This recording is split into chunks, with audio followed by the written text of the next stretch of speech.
शांति।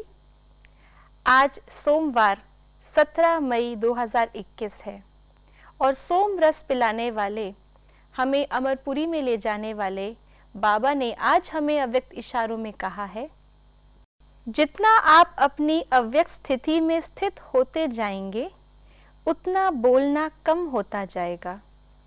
कम बोलने से ज़्यादा लाभ होगा।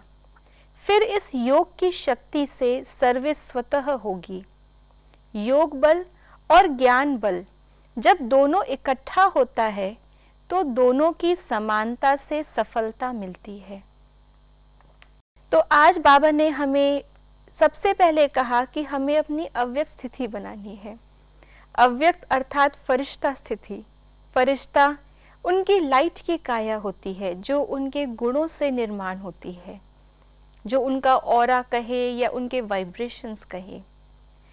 तो इसलिए जब वाइब्रेशंस हमारे स्पष्ट है, जब वाइब्रेशन ही हमारा शरीर बन चुका है, वाइब्रेशंस ही हमारी काया बन चुकी है, फिर बोल करके अपनी बात व्यक्त करने की हमें आवश्यकता ही नहीं रह जाती, क्योंकि हमारे वाइब्रेशंस न केवल समझ में आते हैं लेकिन वो फरिश्ते स्थिति के द्वारा दिखाई भी देने लग जाते हैं।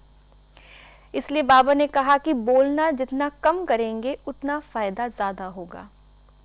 बोलना ये हमारी स्थूल शक्ति, इसमें हमारी एनर्जी खर्च होती है और बोल हम उसको सकते हैं जो हमारे सामने हो। बाबा ने कई बार कहा है कि हमें न केवल आत्माओं को लेकिन हमें प्रकृति को भी पवित्र बनाना है, हमें उसको भी परिवर्तन करना है। ये कर्तव्य हम वाचा से नहीं कर सकते। तो जितना ज़्यादा हम अपनी एनर्जी को, अपनी ऊर्जा को बोलने में बचाते हैं, वहाँ की हुई बचत योग बल में हम जोड़ सकते हैं। और जितना ज़्यादा योग बल उतना हमारी अव्यक्त स्थिति बनती जाएगी और बोलने की आवश्यकता ही नहीं पड़ेगी। साथ साथ जहाँ पे कम बोली जाती है बात, वहाँ उस कम बोली हुई बात का भी बहुत मायना होता है, बहुत वैल्यू होती है। वो वचन महावाक्य की तरह लगते हैं। उसके लिए बाबा ने कहा ज्ञान बल और योग बल दोनों में समानता हो तब सफलता मिलेगी। योग का आधार ज्ञान है, ये तो हम सभी जानते हैं। ज्ञान का अर्थ है समझ और योग का अर्थ है जुड़ना, कनेक्शन।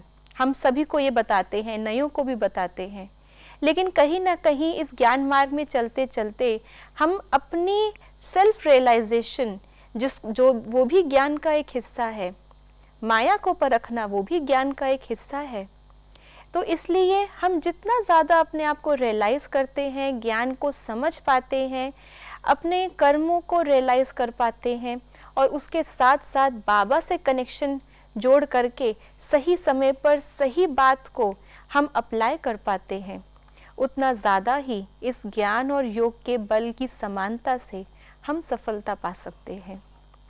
तो आइए आज सारा दिन में अपने हर कर्तव्य को चेक करेंगे। क्या ये कर्तव्य ज्ञान के अनुसार था?